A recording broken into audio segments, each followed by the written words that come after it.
Let's quickly get an update at this moment. The death toll has now risen to 8 in the Gurdaspur terror attacks. 6 civilians, 2 police home guards have been killed and 4 are in a critical condition at this moment. They have been injured in the Gurdaspur suspected terror attack. In fact, this is a terror attack. There is a confirmation from the Ministry of Home Affairs. So it's not suspected. It is a terror attack. Some more breaking news. The Punjab Chief Minister has called for an emergency meeting. So there's an emergency meeting happening here in the Home Ministry. There's a parallel emergency meeting taking place in Punjab's capital, Chandigarh. The Punjab government is monitoring the situation. They have sent the Director General of Police to the spot. Ashwini now joins us on the phone line. Ashwini, the latest information that the Punjab police sources have given India Today is the fact that these terrorists, who are now believed to be 15 in number and not earlier reports of 15, more than a dozen, had actually sneaked in from Pakistan, from Jammu, and that's how they entered Punjab. Yeah, Sangeet, there are reports that the terrorists, they had a plan and there was a prior input that the terrorists may attack in Jammu area. But it is very interesting that they have taken the soft area from the Pahadpur and between the Dinanagar area. There's a Ravi area is there, and they may have taken some tires and tubes, and they must have used to cross the Ravi area also, and that toll has risen to 8, and army has taken the control. The commandos of the KORTs, they have reached there, and they are assisting the Punjab police, and the firing is still continuing, and some civilians are also killed in the operation, and army has taken the control, and they are assessing from which area they have infiltrated to this Punjab area, and that was a soft area, and that is the reason they have taken this soft area to cross. And as I already said, that Jammu area, around 200-kilometer international border, they have kept a high alert, and there was a alert from the intelligence agency 3 days back that terrorists may attack some police station, but it was suspected they may attack in the Jammu area. But this time they have taken the Punjab area, and that is a soft area, and Punjab police was not so active about these terrorist attacks for the last so many years, and they have taken the area. But about the groups of the terrorists, they are just confirming it. How many terrorists, over the firepower of militant, how many militants are involved. But initial reports said that 3 to 4 terrorists, they have attacked the police station. Now they are ascertaining that where the other group has gone there. So they are just checking the firepower of the terrorists, and they can see how many terrorists were infiltrated today. Yeah. All right, Ashwini, many thanks for getting us all the latest. Now, that's the attack timeline on the screen right now, and we'll start from the beginning. At 5:30 a.m., an intercity bus was sprayed with bullets. The terrorists then stole a fruit seller's car. Then bomb was found on railway tracks at 5:32. Attackers then entered the Dinanagar police station in Gurdaspur. Then reports of first casualties came in at 7:30. Intercity bus was sprayed with bullets, as we told you. So that's the sequence of events, and then a lot has happened since then as well, which we will be putting out in this timeline. Manjeet Sehgal now joins us with all the latest. Manjeet, these are pictures that we are actually showing on the left-hand side of the screen of that encounter that is presently on. Just explain to us how tricky this encounter has actually become. Well, Sanket, as we are told, as we know that initially 4 militants sneaked into the Indian soil, and then later we came to know that their number could be near about a dozen. So now they have taken the family of our cop hostages, and the firing is still going on, going inside from the police station. Now we are also informed that 8 casualties have been reported so far, 8, and 2 out of 8 people who died in the firing incident are police cops. Sanket? That's right, Manjeet. Do stay on with us. In fact, these pictures, first of all, that timeline you can see is running. Army was in fact called in at 7:30. The BSF was put on high alert. Rajnath Singh, Home Minister, spoke to the Punjab Chief Minister. Reports of cops' families being held hostage, that report also came in. Army completely took control of the entire situation by 8:30. So a lot has happened between 5 a.m. and 9 a.m. where a lot of developments have actually taken place. On the left-hand side of your screen are those pictures coming in of that encounter which is presently on, where the army, where the local police, all of them are presently gathered. They have completely geared out or circled that entire area, the police station. Let's quickly listen in to what exactly is happening.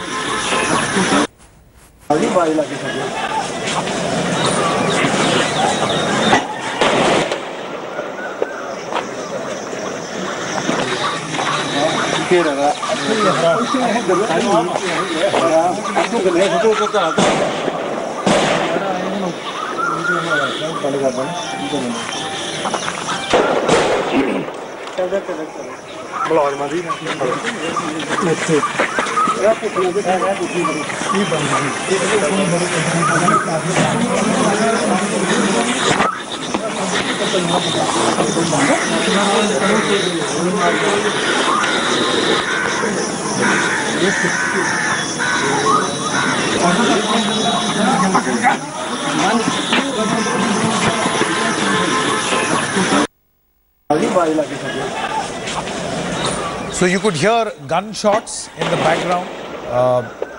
Of course, this is the outer periphery of that police station. Inside, a greater degree of, a greater number of police officials are inside. Even army personnel have now gone inside. This encounter presently is on. Some breaking news coming in at this moment. Home Minister has called for a meeting at 10 a.m. The National Security Advisor, the Intelligence Bureau Chief, the Research and Analysis Wing Chief will all be present in a meeting along with the Home Secretary and other top Home Ministry officials at 10 a.m.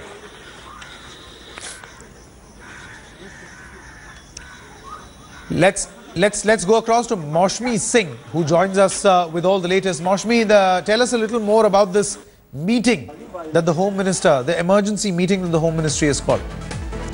That's right, Sanket. The meeting is slated to take place at around 10 a.m. and that is the time when the top officials of the country, top security officials of the country would be meeting to chalk out a future action plan in this regard. I should inform you that the Home Minister is not here. He is in Madhya Pradesh. So the MOS Home, Kiran Rijiju and Haribhai Chaudhary would be actually present in the meeting along with the Home Secretary, the IB Chief, the RAW Chief and the NSA, of course, who has briefed the Prime Minister also of the situation. This is the first hostage situation that the NDA government is facing in its term.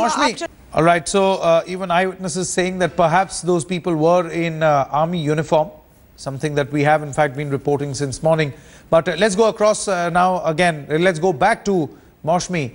Maushmi, the latest that we are getting is that the National Security Guards or the NSG team has now reached Gurdaspur and they are on their way to Dinanagar. That's right, Sanket. The NSG is a combat team which is actually trained to man such situations. It did during the Mumbai terror attack as well. And as we hear the eyewitness talk about the militants, suspected militants in army uniforms, this is a strategy that the terrorists have been using even in Kashmir, clearly wearing army uniform.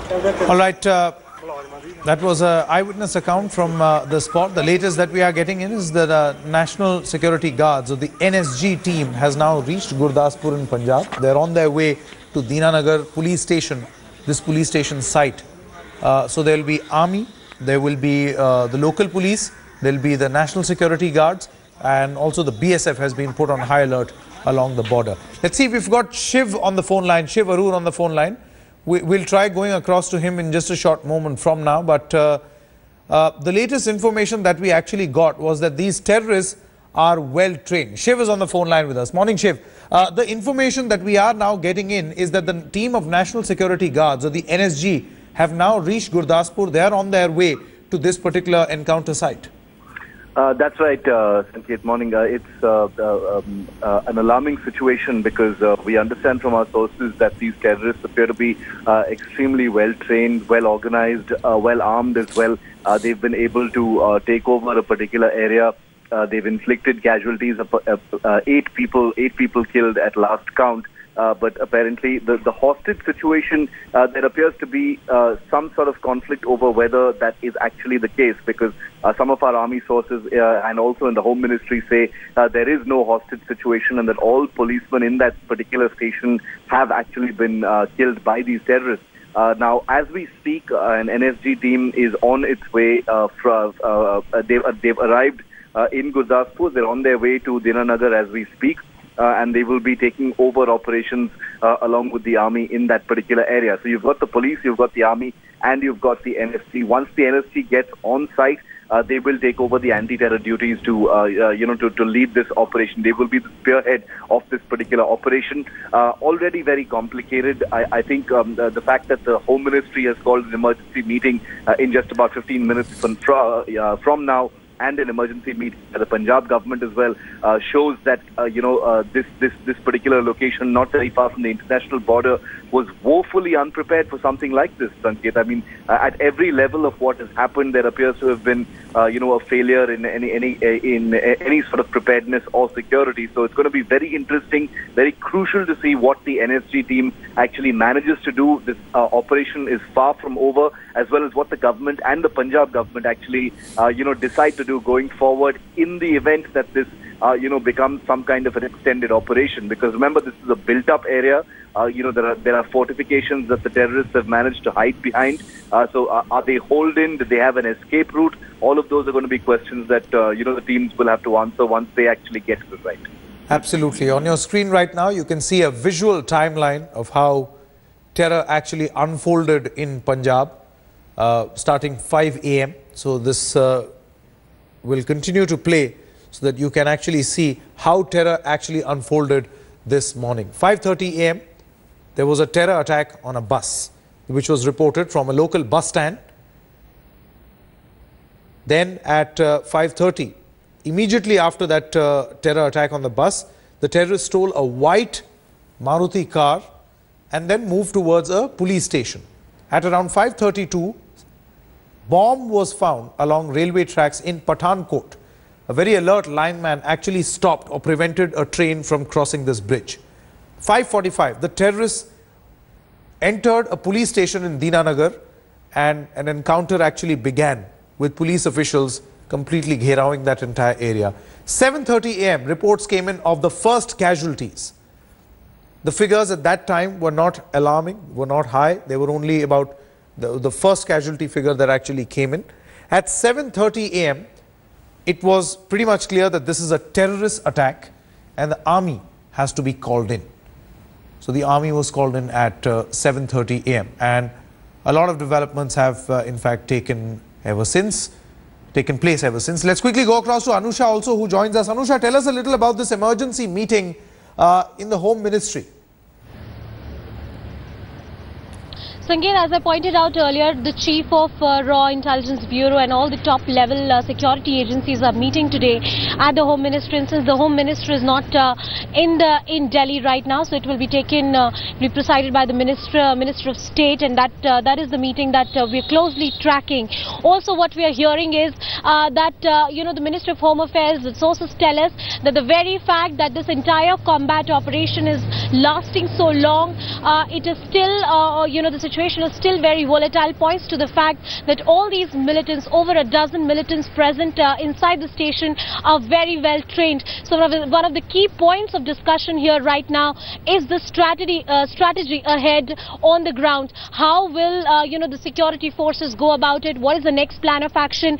Also, the Punjab police is on the lookout in the entire state and trying to find out if there are other plans of any kind of terror strikes, especially at buses, railway station, means of public transport. That is what we are hearing has been the key point for the terrorists, and that is what they are on the lookout. As far as the meeting is concerned, this one would basically focus on the strategy today to make sure that the situation doesn't worsen. The casualty numbers are contained as much as possible, and as soon as the situation in that police station on ground zero can be controlled.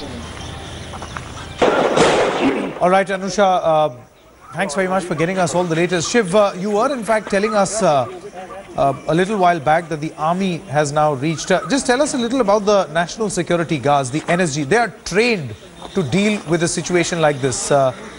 Suspected hostage crisis, terrorists hold up inside an area. In the past also we have seen that whenever such an attack has happened, and infamously the 26/11 attacks where the terrorists were holed up inside hotels, it was the NSG that actually carried out that operation.